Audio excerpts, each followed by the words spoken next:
그레고리오 성인께서 성서를 비유할 때 성서를 광활한 숲에다 비유했어요. 광활한 숲인데 광활한 숲을 멀리서 보면, 위에서 이렇게 내려다 보면 보이는 것이 뭐가 있겠어요?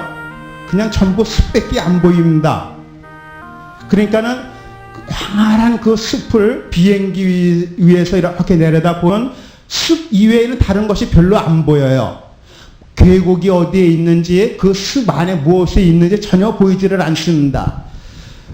그래서 그 숲 안에 있는 많은 보물, 아름다운 것들을 전혀 볼 수가 없고 그냥 위에만 이렇게 보고 지나갈 수밖에 없다.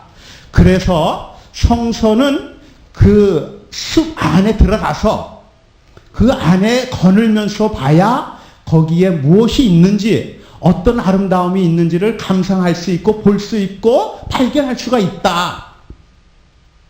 그래서 그 광활한 숲을 잘 아는 어떤 안내자의 도움을 받아야지만이 그 숲을 잘 볼 수 있다. 이렇게 얘기를 했습니다. 어쩌면은 우리는 그동안 성서라는 것을 이렇게 놓고 그냥 이렇게 멀리서만 보는, 위에서만 내려다 봤기 때문에 그 성서 안에 어떤 보물이 있는지, 어떤 아름다움이 있는지, 어떤 진리가 있는지에 대해서 제대로 우리가 찾지 못하고 그냥 지나가고 있었는지도 모릅니다. 그러니까 별로 아름답지도 못하고 재미있지도 못하고 그러면서 성서에 대한 맛을 못 느꼈는지도 모릅니다. 우리는 그렇게 멀리서만 봐가지고서는 성서의 맛을 도저히 느낄 수가 없습니다. 여러분이 혼자 그 안에, 성서 안에 들어가서 어디로 가야 하는지, 어디에 무엇이 있는지 잘 모르신다면은 누군가의 길 안내를 받아서, 관광 안내 이렇게 받듯이 안내를 받아가면서 그 숲 안에 있는 그러한 좋은 것들을 이렇게 하나하나 살펴본다면 여러분들은 이 성서 안에 있는 무궁무진한 보물을 발견하실 수 있을 겁니다. 제가 첫날 뭐라 그랬습니까? 성서를 주석한다, 성서를 해석한다는 것은 에꼬마이라 그랬습니다. 에꼬마이. 에꼬라는 것은 뭐뭐로 밖으로, 뭐뭐에서 밖으로 이런 뜻이라 그랬죠. 뭐뭐로부터. 그러니까 성서를 주석한다 하는 이야기는, 성서를 해석해 준다 하는 것은 성서라는 큰 보물에 있는데 그 보물에 있는 것들을 끄집어내서 무엇이 있는지를 가르쳐주는 거다. 그러니까 우리는 혼자서 보면은 그 안에 보물이 무엇인지 잘 모르는데 좀 그 아는 분이 거기에 있는 귀한 것들을, 보물들을 이렇게 꺼내 가지고 맛볼 수 있도록 이렇게 해주는 것이 성서 주석을 해주는 거다. 성서를 설명해 주는 거다. 에즈라 사제가 바로 했던 그러한 것을 하는 거다라고 첫째 날 제가 말씀드렸습니다. 그랬죠? 한번 우리 같이 해볼래? 에꼬마이. 에꼬마이. 즉 뭐뭐로부터 이렇게 꺼내다. 성서 주석한다는 것은 그 성서에 있는 무궁무진한 보물을 이렇게 끄집어내서 맛볼 수 있도록 해주는 거예요. 성서를 우리가 구약하고 신약이 있습니다만 그 전체를 우리가 한꺼번에 얘기할 수는 없고, 제가 여기서 하는 거는 신약 성서입니다. 신약 성서. 그래서 신약 성서에서 우리가 사복음서가 있는데 저는 지금 마르코 복음을 하고 있습니다. 왜 그러는가? 마르코 복음서부터 한 단계 한 단계 해 나갈 계획이기 때문에 마르코 복음이 첫 번째 우리가 해야 할 것이기 때문에 그렇습니다. 그래서 제가 오늘 마르코 복음 강의를 들어가기에 앞서서 사복음 전체에 대한 윤곽을 좀 해주고, 그리고 마르코 복음에 대한 입문을 좀 해주는 것으로서 오늘 강의를 그렇게 할 예정입니다. 자, 여러분들이 사복음서를 볼 때 이렇게 보면은 어떤 안내자 없이 사복음서를 여러분이 대학에 보면 어디에서 시작해야 되는지, 또 복음서가 다 비슷비슷하잖아요. 우리가 이렇게 보면은 같은 내용들이 참 많죠. 자, 그러면 왜 이런 말들이 이렇게 똑같은 비슷한 말들이 이렇게 여기도 있고 저기도 있는가? 또 어떤 때는 같은 내용이지만은 이 복음서에는 앞에 와 있고 이 복음서에는 뒤에 와 있고, 또 어떤 거는 같은 내용이지만은 어떤 복음서에서는 짧게 전하고 있고 어떤 복음서에서는 길게 전하고 있고 뭐 이런 차이를 발견할 수가 있죠. 여러분들이 왜 이렇게 되어 있는지를 아시고 그 성서를 보셔야지만이 그 복음서마다 이 복음서가 가지고 있는 특성이 뭔지를 아시고 보셔야지만이 여러분들이 그러한 것들도 이해할 수가 있고 또 단계적으로 이렇게 성서를 읽고 이렇게 이해할 수가 있는 거 아니겠습니까?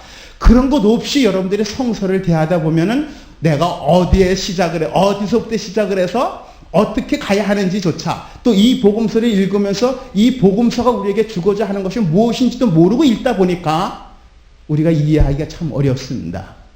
그런 애로사항이 있었죠, 여러분들?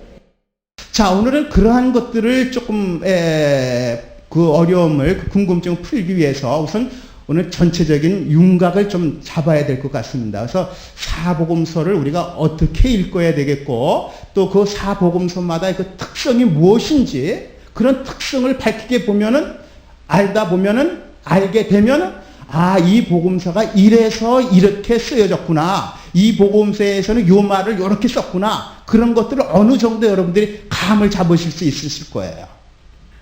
제일 첫 번째 쓰여진 복음서는 마르코 복음서인데 그러면 이 마르코가 이 복음서를 누구를 대상으로 해서 썼을까? 그리고 그 사람들에게 무엇을 전해주려고 했는가? 최소한도 우리가 이거는 알아야 될 거 아니겠어요? 그건 기본이죠. 그렇죠?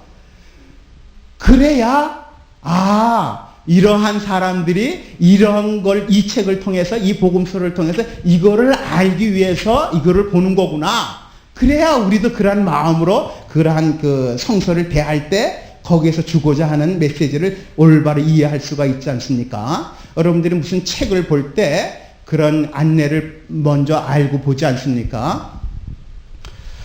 지금부터 제가 얘기하고자 하는 것은 이 방법은 제 얘기가 아닙니다. 제가 연구한 방법이 아닙니다. 아까 제가 말씀드렸습니다. 성서를 보려면은 성서를 좀 잘 아는 어떤 분의 도움을 받아야 된다고 그랬죠. 도움을 받아야 된다 그러는데 저도 제가 이렇게 여러분들 앞에 서서 감히 성서에 대한 거를 이렇게 강의하게 된 거 참 주제넘는 건데요. 저는 성서학자는 아닙니다. 성서학자는 아니고요. 저는 수도 생활을 하면서 제가 수도 생활 지금 33년, 34년째 들어서고 있는데 늘 던졌던 질문이 있었습니다. 수도 생활을 하면서 그 질문은 어떻게 사는 것이 잘 사는 거냐 하는 거였습니다. 어떻게 신앙생활을 하는 것이 신앙생활을 잘하는 거냐? 도대체 신앙생활의 목표는 뭐냐? 이런 거에 대한 끊임없는 질문을 던졌습니다. 여러분들도 그런 질문을 던져보셨습니까?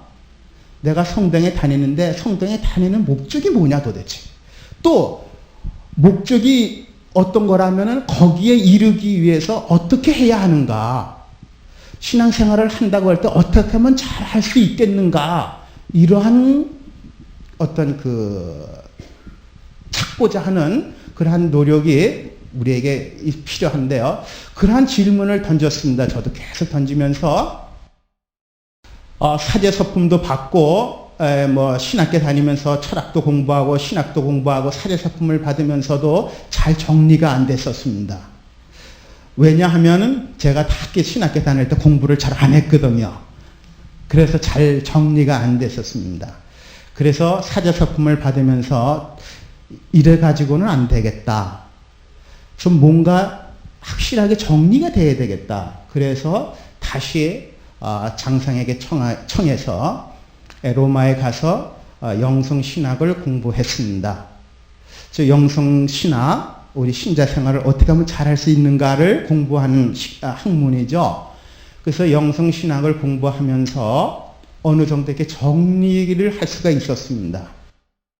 그때 제가 로마에 가서 영성신학을 공부하면서 그때 제 영적 스승이라 그럴까?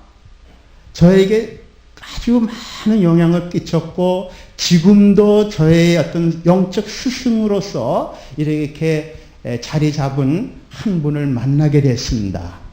지금 현재 이태리 밀라노 대교구장님으로 계시는 까를로 마리아 마르티니 추기경님이십니다. 저는 로마에서 공부하면서 복음서에 대해서 이렇게 공부를 하면서 그때 리포트를 써내는 적이 있었는데, 그때 리포트 써내라고 했던 처음 접했던 책이 이분이 쓴 마르코 복음에 대한 책이었습니다. 그 책을 읽으면서, 그 책을 읽고 리포트를 써내면서, 아, 성서를 이렇게도 보는구나. 굉장한 충격을 받았고, 성서를 보는 어떤 새로운 눈이 열렸다 그럴까요? 어쨌거나 지금까지 제가 생각해왔고 보고 왔던 그 성서를 보아왔던 그것과는 아주 새로운 신선함을 느꼈었습니다. 그때부터 저는 이분의 책을 보기 시작을 했습니다. 근데 이분은 까를로 마리아 마르티니 추기경님, 이분은 아마 여러분들도 많이 들으셨을 거예요. 이분 저서가 이미 우리 출판사를 통해서 많이 번역이 된 것도 있거니와, 이분은 지금 차기 교황의 가장 그 물망에 오르신, 이렇게 투표에서 보면 첫 번째로 꼽으시는 분이에요. 아마 신문을 통해서도 보셨을 거예요. 밀라노 대교구장 까를로 마리아 마르티니 추기경님, 가장 물망에 오르시는 분이신데, 이 추기경님은 로마 성서대학 학장님으로 오래 계셨습니다. 예수의 분이신데, 로마 성서대학 학장으로 오래 계시다가, 그 다음에 제가 다닐 때 로마 그레고리안 대학 총장으로 계시다가, 거기에 총장으로 재임하시는 도중에 밀라노 교구장님으로 이렇게 가시게 됐습니다. 이분은 자타가 공인하는 가톨릭 내에서뿐만 아니라 가톨릭 외에서도 가장 권위 있는, 성서에 대해서 가장 권위 있는 분으로 인정받고 있습니다. 그래서 그런지는 모르지만은 이분의 책은 아주 쉽습니다. 쉬우면서도 아주 핵심을 찌르고 있어요. 그래서 이 책을 제가 보면서, 이분의 책을 보면서, 아, 성서를 이렇게도 보는구나 하는 그러한 어떤 충격을 받게 됐고, 그때부터 이분의 책을 제가 모아서 보기 시작했는데, 지금 제 서가에는 이분의 책만 한 80여 권이 있습니다. 그러니까 이분은 책을 쓰지는 않습니다. 책을 쓰지는 않고 매번 그 강론, 피정이라든지 그 교구장님으로서 사제들에게, 교구 사제들에게 사목 교서를 보낸다든지, 하여튼 텔레비나 라디오에서 이렇게 강론한다든지, 수녀원이나 사제들 아니면 신학생들에게 피정 지도하는 이런 모든 것들이 전부 이렇게 녹음되었다가 책으로 나오는데, 그렇게 쏟아져 나오는 책들이 1년만 해도 10여 권이 돼요. 제가 다 모은 거는 아니에요. 다 모은 건 아니지만은 하여튼 제 서가에 이분의 책만 한 80여 권이 꽂혀 있습니다. 그러니까 저는 제가 무슨 어디에 가서 강의를 한다든지 아니면 여러분들에게 강의한다든지 거의 이분한테 영향을 받았다라고 해도 과언이 아닙니다. 저는 이분을 한 번도 개인적으로 만난 적은 없습니다. 그냥 카세트를 통해서 이분이 강의하시는 것을 들었고, 또 책을 통해서 이렇게 접했습니다만은, 어쨌거나 이분은 저의 영적 스승이십니다. 우리가 신앙생활을 하면서 어떤 영적 지도자를 만난다는 것은 굉장히 필요한 것 같아요. 여러분들 신앙생활을 하는데도 누군가가 이렇게 도움을 직접 만나지 못하더라도 그분의 어떤 그 저서를 통해서라든지 어떤 그분의 어떤 끊임없는 어떤 만날 수 있는 그러한 것을 우리가 만난다는 것은 굉장히 은총입니다. 여러분들 혹시 그런 분들 모시고 있습니까? 영적 지도, 여러분을 영적 지도해 주실 분, 여러분 신앙생활에 굉장히 크게 이렇게 영향을 끼치시는 분, 그런 분들을 꼭 모시기 바랍니다. 직접 못 만나도 좋아요. 어떻거나. 그래서 여러분들도 뭐 이런 신앙생활이 아니더라도 누가 어떤 철학이라든지 뭐 이렇게 하려면은 한번 그분의 어떤 좋은 강의 들으면 계속 그분 강의를 따라 들으려고 하죠. 그렇잖아요? 여러분들 여기 오신 것도 그런 거 아니겠어요? 어쨌거나 그래서 저는 이분의 영향을 많이 받았고 지금도 이분은 신간이 나온다든지 그러면 이분 책을 구입해서 보는데 항상 노력하고 있습니다. 이분이 제시해 준 방법입니다. 이분이 이 영성생활, 우리 신앙생활을 하는데 이 사복음서를 어떻게 사복음서를 통해서 우리가 어떻게 신앙생활을 잘 해나갈 것인가에 대한 것을 제시해 주신 거를 제가 여러분들에게 말씀드리려고 하는데 이것을 이미 제가 여러 번 강의를 한 적이 있어요. 어쩌면 이 중에서도 들으셨던 분이 계실런지는 모르지만은 그러나 다시 한번 정렬하는 마음에서 또 처음 오신 분들을 위해서 말씀드리겠습니다. 이 마르코 복음서는 제일 첫 번째 복음서였기 때문에 이거는 이 대상이 누구인가? 이방인들을 대상으로 했습니다. 이방인들이란 누구입니까? 아직 예수가 누구인지 모르는 사람들이죠. 그러니까 그 대상은 이방인들이다. 예수가 누구인지 모르는 사람, 또 예수를 믿는다고 하지만은 잘못 믿고 있는 사람들, 자기 나름대로 잘못 생각하고 믿는 사람들, 이러한 사람들에게 무엇을 전해주려고 그러는가? 우리가 믿는 예수가 어떤 분인가 하는 것을 가르쳐주기 위해서 쓰여진 책이다. 그러니까 여기에 이 마르코 복음의 그 저자의 의도는 도대체 우리가 믿는 예수 그리스도라는 분이 어떤 분이신가? 이것을 우리에게 알려주기 위해서 이 마르코 복음서를 썼다. 그러니까는 우리가 예수 그리스도가 누구인지를 정말 잘 알려면은 어떻게 해야 되겠어요? 마르코 복음서를 잘 알아야지만이 내가 믿고 있는 예수가 어떤 분인가라는 것을 알 수 있다는 거죠. 그러니까 마르코 복음서는 그 대상이 누구인가, 예수가 누구인지 잘 모르는 사람, 또 예수를 믿는다고 했지만은 확실히 잘 모르는 사람, 잘못 믿고 있는 사람들에게 올바른 예수, 또 예수라는 분을 잘 가르쳐주기 위해서 쓰여진 복음서다. 이것이 마르코 복음서. 두 번째는 마테오 복음서. 자, 마르코 복음서를 통해서 우리가 믿는 예수 그가 누구인가를 알았다면은 이제 알게 되면은 어떻게 해야 되겠어요? 몰랐다면은 예수님을 안 믿겠지만은 예수가 누구인지를 알게 되면 믿게 될 거 아니겠습니까? 받아들이게 되겠죠. 그럼 받아들이는 사람을 가르쳐서 우리는 그리스도인이라고 얘기를 하죠. 그렇죠? 크리스찬.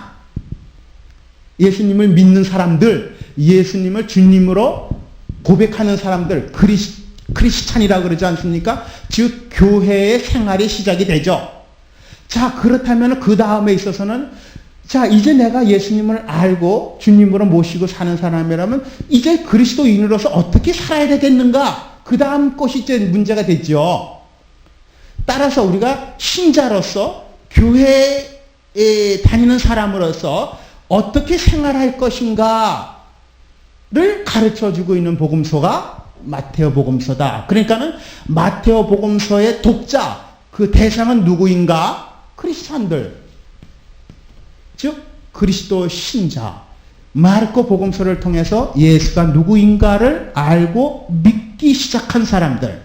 그 사람들에게 무엇을 가르쳐 주는가? 이제 신자로서 그리스도인으로서 어떻게 살아가야 될 것인가 하는 여러 가지 생활 지침, 어떻게 활동해야 되고 어떻게 신자로서 어떻게 생각하고 어떻게 말하고 어떻게 행동해야 될 것인가, 이러한 여러 가지 크리스찬으로서의 자세를 우리에게 제시해주고 있는 복음서가 바로 뭐냐? 이 마테오 복음서다. 그러니까는 마테오 복음서는 우리 생활, 크리스찬의 생활, 태도, 규범 이런 것들을 우리에게 제시해주고 있습니다. 여러분들이 영세를 받고 나서 보통 그걸로서 끝났다라고 생각하면 오산이에요. 그렇죠? 근데 우리 보통 영세 받으면 그걸로 끝났다라고 생각을 하죠. 더 이상 우리가 뭐 하질 않습니다.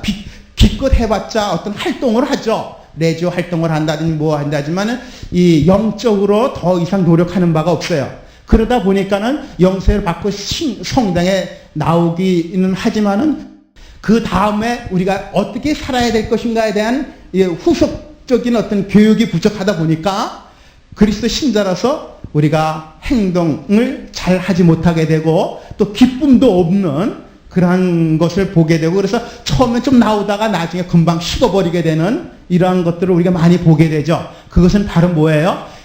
이제 예수를 믿는데 그 다음 단계인 어떻게 신자로서 어떻게 생활해야 되고 어떤 자세로 살아가야 될 것인가 하는 이런 후속 교육이 부족했기 때문에 그런 것이라고 생각이 됩니다. 그래서 그거 두 번째 교육은 바로 뭐냐? 이 마테오 복음을 통해서 우리가 배울 수 있다 하는 거죠.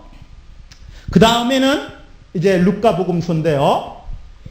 여러분들이 마테오 복음서를 통해서 신자로서의 누리는 여러 가지 어려움도 있지만 또 기쁨이 많이 있을 것 아니겠습니까?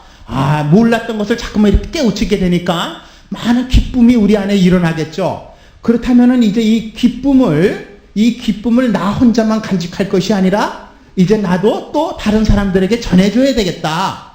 교회 밖의 사람들에게 이 기쁜 소식을 내가 믿는 주님 예수 그리스도를 전해줘야 되겠다. 이런 것이 뭐예요? 이게 바로 복음을 전하는 일을 하는 거죠. 그렇죠? 자, 루카 복음은 바로 어떻게 복음을 전할 것인가. 우리가 복음을 전하라, 복음을 전합시다 그러지 않습니까? 그럼 복음을 전하는 일이 얼마나 힘든 일이겠어요? 그렇게 쉬운 일이 아니라고요. 어떤 자세로, 어떤 사람에게, 어떤 말로, 어떤 자세로 접근할 것인가. 이것도 굉장히 많은 교육을 받아야지만이 가능하지. 아무런 교육 없이 그냥 복음을 전하라 그러면은 힘도 없고 오히려 복음을 전한다고 하다가 상처만 주게 되는 경우도 많이 만나게 되지 않습니까? 거기 그런 복음 선교사로서의 자세, 교육을 어떻게 시켜야 되느냐 그러한 것을 루카 복음서는 전해주고 있습니다. 그러니까 루카 복음서의 대상은 누가 되겠어요? 복음 전하는 선교사가 되겠죠. 복음을 전하는 선교사가 어떻게 복음을 전할 것이냐, 선교의 자세, 태도, 방법, 이런 것들을 제시해주고 있습니다. 그 다음에는 자, 내가 복음을 전하면서 이렇게 복음 선교사로서의 삶을 산다. 그걸로서 끝나면 안 되죠. 무슨 복음서가 남았습니까? 요한 복음서가 남았죠. 자, 요한 복음서는 어떤 사람을 상대로 했는가? 어떤 분들이 읽어야 하는 건가? 물론 누구나 읽을 수 있는 복음서이지만 루카 복음서의 그 대상은 이미 마르코 복음서를 통해서 예수가 누구인지도 알고 또 신자로서 그러한 교회 안에서 여러 가지 활동도 하고 신앙생활을 열심히 하고 그렇게 열심히 하면서 누리는 그 기쁨을 또 다른 사람들에게도 전해주는 선교사로서의 삶을 사는 사람이 이제 그런 단계까지 왔다면 우리 영적으로 본다면 굉장히 성숙한 사람 아니겠어요? 그렇죠? 그러니까 요한복음서는 이렇게 신앙적으로 성숙한 교회의 지도급에 있는 사람들을 상대로 한 지도자, 성숙한 신앙인, 이러한 사람들이 어떻게 이제 이 성숙한 신앙생활, 지도급에 있는 사람들이 활동을 하면 할수록 더 많이 해야 되는 것은 뭐겠어요? 더 깊은 하느님과 예수님과의 만나는 시간을 많이 가져야 되겠죠. 즉 기도를 많이 해야 되겠죠. 영적으로 더 깊은 하느님과의 만남을 해야 되지 않겠습니까? 즉 요한복음서는 바로 이렇게 영적으로 성숙한 사람들이 이제는 더 깊이 하느님과 일치할 수 있도록 이끌어주는 관상회로 이끌어주는 복음서가 바로 요한복음서다. 그러니까 요한복음서는 하느님과의 일치를 이끌어주는 복음서다. 그래서 우리 요한복음서를 통해서 하나님과 일치해 나아가는 그런 단계까지 가야 되는데요. 그래서 이 사복음서는 이렇게 1단계, 2단계, 3단계, 4단계 이러한 단계적으로 우리가 영적 생활을 잘 할 수 있도록 이끌어주는 복음서예요. 그러니까 우리가 성서를 보지 않고 성서 없이 성서를 읽지 않고 내가 영적으로 성숙된다, 이거는 말이 안 되는 것 같아요. 그렇죠? 그러면 영적으로 내가 성숙하려면은 꼭 어떻게 해야 되겠어요? 복음서를 정말 잘 알아야 되겠죠? 복음서를 잘 알아야 되는데 무조건 이렇게 마구잡이식으로가 아니라 단계적으로 한 단계 한 단계 짚고 올라가야 되는 것이 순서가 되겠죠? 그래서 사복음서 중에 가장 첫 번째 복음, 우리가 알아야 할 복음서가 있다면 어떤 거겠어요? 마르코 복음서가 되겠죠. 그렇죠? 마르코 복음서는 바로 뭐가 됩니까? 우리 신앙생활을 해 나가는 데서 가장 기초가 되는, 초대를 놓는 것과 같아요. 기초 작업, 기초를 놓는 거예요. 내가 믿는 예수 그리스도가 누구인가를 아는 것이 무엇보다도 첫째 아니겠어요? 내가 믿는 예수 그리스도가 누구인지를 잘 모르기 때문에 우리는 예수님에 대해 믿는다고 하지만은 잘못 믿을 수가 있어요. 그러니까 무엇보다도 우리가 믿는 예수 그리스도가 누구이신가라는 것을 우리가 올바르게 가르쳐주는 이 마르코 복음서를 무엇보다도 첫 번째 해야 되겠다. 그래서 제가 여러분들에게 이 마르코 복음서부터 시작을 하는 겁니다. 이게 한 단계 한 단계 올라가려고 그래요. 그러면은 이렇게 한 단계 올라가야 되는데요. 마르코 복음에 대해서는 이제 앞으로 우리가 쭉 할 겁니다. 해 나갈 건데 우선 간단하게나마 이 마테오 복음서가 정말 크리스찬으로서 어떻게 신앙생활을 할 것인가를 우리에게 가르쳐준 복음서라면 어떻게 구성되어 있는가 간단하게나마 마테오 복음서의 전체적인 것을 이렇게 좀 살펴보겠는데요. 마테오 복음서는 크게 예수님의 가르침이 5부분으로 나누어져 있습니다. 예수님의 가르침이 5부분으로 나누어져 있는데요. 마테오복음 5장에서부터 7장까지는 그 예수님의 그 산상수훈이라고 그러죠. 산상설교. 그 산상설교를 부분인데 그 부분은 뭐냐? 즉 이제 신앙인으로서 어떤 자세로 살아갈 것인가 하는 어떤 정신적인 헌장이라 그럴까요? 신앙인의 자세에 대해서 이렇게 가르쳐주고 있는 부분이 바로 마테오복음 5장에서 7장까지의 말씀입니다. 그러니까는 이제 신자로서 어떤 자세로 살아가야 되는가, 어떤 정신을 가져야 되는가, 그런 걸 알고 싶으면 어떻게 해야 되겠어요? 마테오복음 5장에서 7장까지 있는 가르침을 우리가 잘 알아야지만이 신자로서의 어떤 정신적인 무장이 되는 거겠죠? 그러니까는 5장에서 7장까지는 그러한 가르침에 그리스도인으로서 어떤 정신을 갖고 살아갈 것인가 마테오복음 5장에서 7장 산상설교에서 가르쳐주고 있다. 그 다음에 마테오복음 10장에서는 선교의 자세에 대해서 얘기하고 있습니다. 즉 12사도들을 파견하시면서 어떻게 선교해야 할 것인가 하는, 왜냐하면 그리스도 신자는 선교가 첫 번째 사명 아니겠어요? 그러니까 선교할 때 어떤 자세로 살아갈 것인가 하는 부분에 대해서 두 번째 10장에서 얘기하고 있고요. 그 다음에 13장에서는 하느님 나라의 신비에 대해서 얘기하고 있어요. 하느님 나라라는 것은 어떤 것인가, 가장 핵심이 되는 거죠. 가장 핵심이 되는 이 하느님 나라가 무엇인지를 여러 가지 비유를 통해서 설명하고 있어요. 씨 뿌리는 비유를 통해서 얘기한다든지, 하느님 나라는 밭에 묻힌 보물과 같다라든지, 뭐 이렇게 우리가 믿는 그 하느님 나라가 무엇인가를 알아들을 수 있도록 가르쳐주고 있는 부분이 13장에서 얘기하고 있고요. 그 다음에 8장에서는 교회 안에서 형제들이, 그리스도 신자들이 어떻게 생활해야 할 것인가, 어떤 관계를 맺으면서 살아갈 것인가 하는 교회 안에서의 그 교우들끼리의 관계, 이런 것들을 우리에게 제시해주고 있는 부분이 18장에서 우리에게 제시해주고 있습니다. 그 다음에 마지막으로 24장에서 25장, 마태복음 24장에서 25장까지 이 부분에 대해서는 마지막 종말에 대해서 얘기하고 있습니다. 즉 종말이 어떻게 이루어질 것인가 하는 마지막 때가 되면 어떤 일이 일어날 것인가 이러한 종말에 대해서 얘기하고 있습니다.